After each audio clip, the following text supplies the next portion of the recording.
Hello, we are the group of Virtual Driving Simulator as a part of the driver's licensure evaluation in the Philippines. I'm Russell, Austria.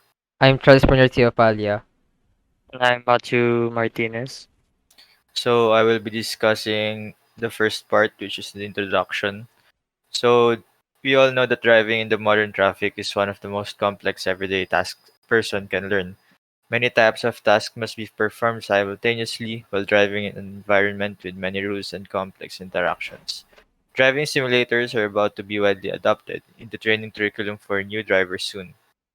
A driver simulator can control the traffic environment and allows the student to be presented with specific well-chosen traffic situations. And also most Filipino drivers are not disciplined and traffic signs have lost their relevance. Furthermore, Filipino motorists have not received proper training, resulting in a lack of knowledge about various road signs.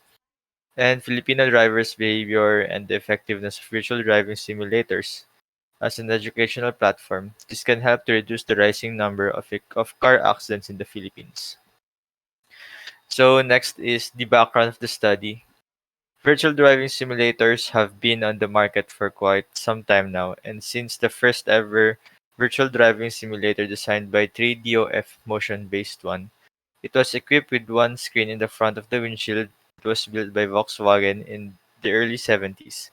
And as we all know, driving is becoming common daily activity for people in current times. This is mostly because of the adaptability and usefulness of the road infrastructure that supports both local traffic for people picking up children from school and traveling to work every day.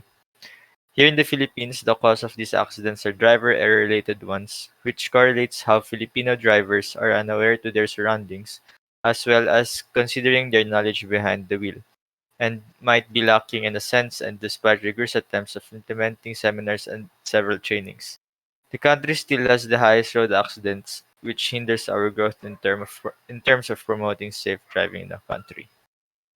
Uh, for the gaps, one of the problem is that although virtual driving simulators have been a good practice tool for learning how to drive, the lack of research or study claiming that the skills developed in learning how to drive with a virtual driving simulator can be passed down to the real world driving skills.